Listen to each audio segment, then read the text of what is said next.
Segunda carta do apóstolo Paulo à igreja de Coríntios, capítulo de número 10, versículo de número 4. Diz assim: porque as armas da nossa milícia não são carnais, mas sim poderosas em Deus para a destruição das fortalezas. Porque as armas da nossa milícia não são carnais, mas sim poderosas em Deus para a destruição de fortalezas. Feche seus olhos. Pai, a tua palavra é poderosíssima.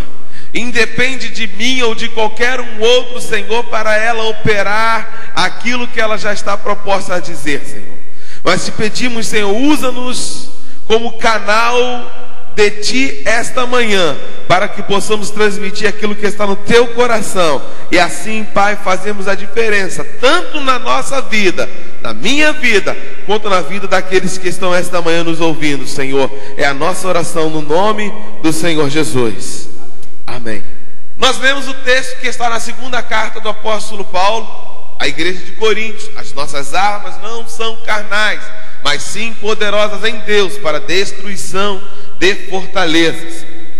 O texto que nós vamos basear a nossa mensagem essa manhã está também inserido no livro de Juízes, nos capítulos 6, 7 e 8. É um texto que fala de um homem chamado Gideão e conta a história do povo naquele momento, naquele período da história em que Gideão também está inserido.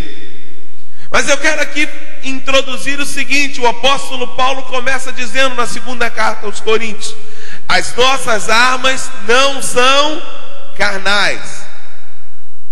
O que o apóstolo Paulo está querendo nos dizer? Ei, as armas que nós usamos contra as adversidades e as lutas espirituais não são projetadas por mentes humanas, por mãos humanas, por entendimento humano. Não, essas armas são projetadas por Deus.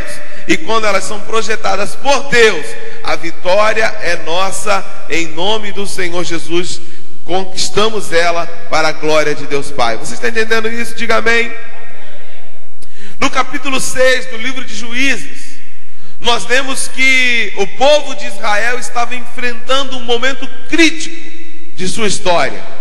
A epígrafe desse texto começa dizendo: servidão aos midianitas.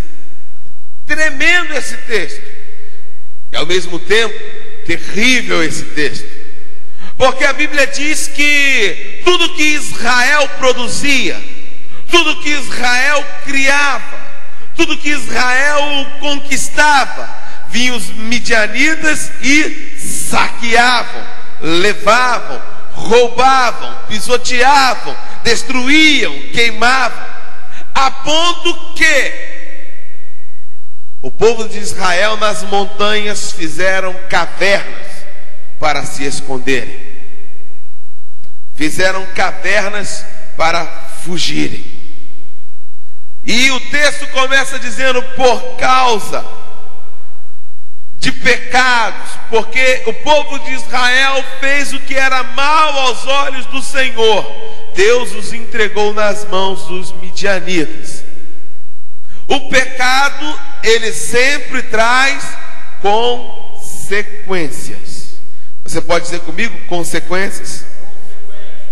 Lá no Éden, a Bíblia diz assim: e Deus criou o sol, Deus criou lua, Deus criou estrelas, Deus criou pássaros, Deus criou árvores, Deus criou rios e viu que era bom.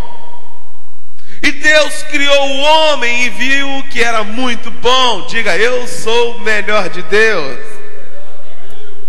Porém, depois disso, a Bíblia diz que Adão e Eva pecaram, e a terra começou a produzir espinhos, a terra começou a produzir cactos, dificuldades.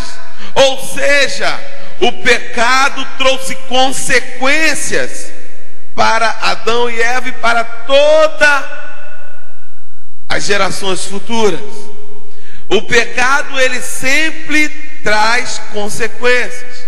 E esta manhã eu queria lhe dizer que existem dois tipos de pessoas. Aqueles que dizem assim: mas eu não pequei, então o que eu estou padecendo não é culpa minha. E outros que não assumem que pecaram. Aqueles que dizem que não pecaram e que estão padecendo por uma dificuldade, mas o erro não foi deles, a esse eu quero lhe dizer o seguinte: realmente, você pode não ter pecado. De repente foi o seu pai que fez alguma coisa errada, ou a sua mãe, ou o seu patrão, ou a sua irmã, mas as consequências estão sendo também assumidas ou digeridas por você também. Mas eu quero lhe dizer que esta manhã Deus vai levantar você como profeta na sua casa. Deus vai levantar você como profeta no seu trabalho. Deus vai levantar você como homem e mulher valente. E eu tenho certeza de que a história será mudada a partir do momento em que você entender que Deus tem um plano na sua vida, na sua história, e quer mudar a sua geração em nome de Jesus. Aqueles que não assumem, a esses eu digo: peçam perdão a Deus hoje, porque a Bíblia diz que o sangue de Jesus nos purifica de todo pecado. Feche seus olhos, não tenha vergonha, não diga para mim. Eu quero aproveitar esse momento e fazer um momento único. Eu quero que todos fechem os olhos agora. Todos agora fechem os olhos, se possível. Coloque a sua mão para o alto ou no seu coração e diga: Senhor, me perdoa. Senhor, limpa o meu coração. Como eu tenho aprendido, Senhor, eu quero ser pobre de espírito. Eu quero me esvaziar de mim mesmo. Eu quero que tudo que não procede de ti, tudo que não te agrada, saia de dentro do meu coração esta manhã, para que dentro dele só haja espaço para a atuação de um Espírito, e é o Espírito Santo de Deus, porque com ele eu vou fazer proezas na minha vida. Diga: Senhor, me perdoa. Senhor, me lava, me limpa, me purifica, porque eu tenho certeza, Senhor, de que quando eu for lavado por ti, quando eu for purificado por ti, quando o efeito da cruz do Calvário adentrar em mim, milagres começarão a acontecer a partir da minha vida, em o nome do Senhor Jesus. Aleluia. De repente você hoje se encontra como Gideão e os israelitas, se escondendo.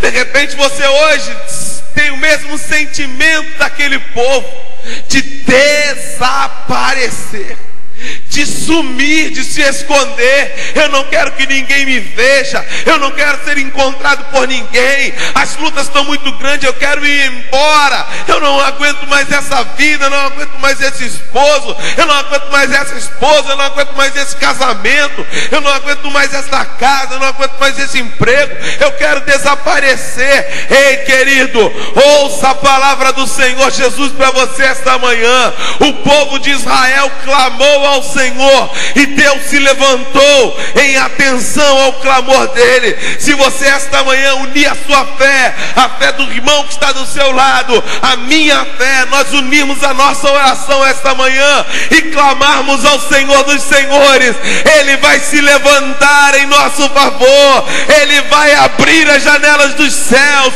milagres irão acontecer, anjos serão enviados ao nosso favor e experimentaremos o melhor de Deus na nossa vida. Se você crê, querido, joga sua mão para o alto por um momento, adore ao Senhor, aplauda Ele. Aleluia, aleluia. O texto de 2 Crônicas, capítulo 7, versículo 24 é lindo. E se o meu povo, que se chama pelo meu nome, se humilhar e orar, se arrepender dos seus maus caminhos, buscar a minha face, eu o ouvirei dos céus, perdoarei os seus pecados e sararei a sua terra. É momento de clamarmos a Deus.